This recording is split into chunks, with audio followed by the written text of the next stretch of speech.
You've probably seen this chaotic video of a clash with ICE agents. It went viral, and it led to a pretty intense interview with the agency's director.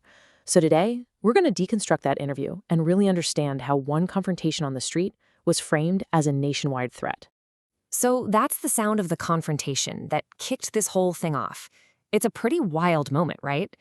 To really get the political firestorm that came next, we have to start right there, on the street, with what actually happened that day.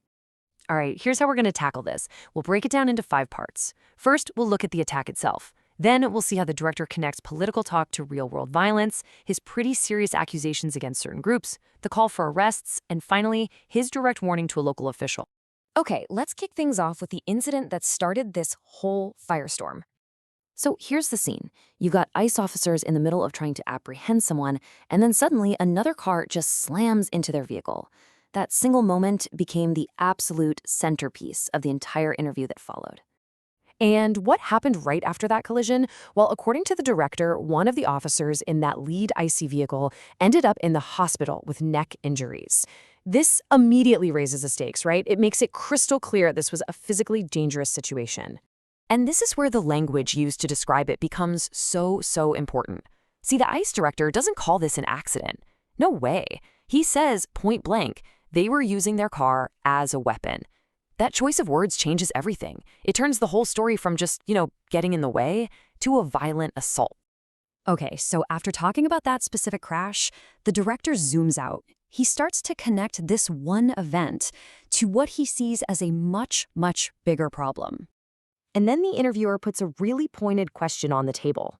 Is the political talk we're all hearing actually contributing to the danger these agents are facing on the ground?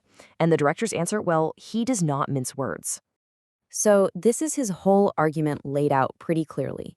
He is drawing a direct line from what he calls rhetoric from elected officials, calls to impede or obstruct ICE, to what he describes as constant attacks his agents are facing.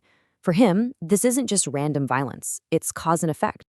And that brings us to what is probably the director's most charged claim of the entire interview, how he describes the groups organizing against his agents. So the conversation then shifts to these groups, the ones that are allegedly teaching people how to confront and block federal agents. And this is where the director makes a really important distinction. Yeah, he basically draws a line in the sand. He says, look, protesting is one thing, and that's a protected right. But the second a group actively tries to stop a law enforcement operation, in his view, that's not protesting anymore. He says that becomes a criminal act. And boom, this is when the language really escalates. He doesn't just call them protesters or activists. He uses a very specific phrase, organized criminal gangs. Calling them that, well, that completely changes the frame of the entire debate. Okay, so if he's going to call these groups criminal gangs, the next logical question is, what should happen to them? And the interview goes there right away. So the interviewer just lays it out there, simple and direct. Should the people organizing these kinds of obstructions be arrested? His answer? Just one phrase, 100%, absolutely no hesitation. For him, there's no gray area here at all. And he's quick to point out that this isn't just his opinion. He confirms there are active joint investigations happening right now with both Homeland Security and the FBI. The message he's sending is pretty clear. They are not just talking about this, they're acting on it. All right, for our last section, the interview zooms in on a very specific turf war, if you will, between federal power and a local elected official. So now the spotlight turns to Philadelphia. Apparently, the district attorney there has threatened to actually prosecute ICE agents. So how does the director react when the threat is coming from another part of the justice system? His defense is pretty simple. He says, look, my agents aren't committing any crimes. They are just enforcing the laws that Congress passed. He's framing their actions as their duty, plain and simple. And that sets up this incredible standoff, right? You've got a local DA on one side threatening to go after federal agents. And on the other, you have the ICE director basically telling him to worry about his own city's sanctuary policies. I mean, it is a total clash over jurisdiction and priorities.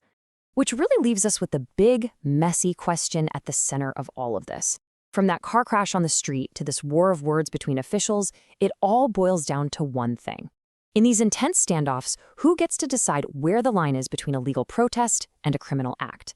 And maybe more importantly, whose definition wins?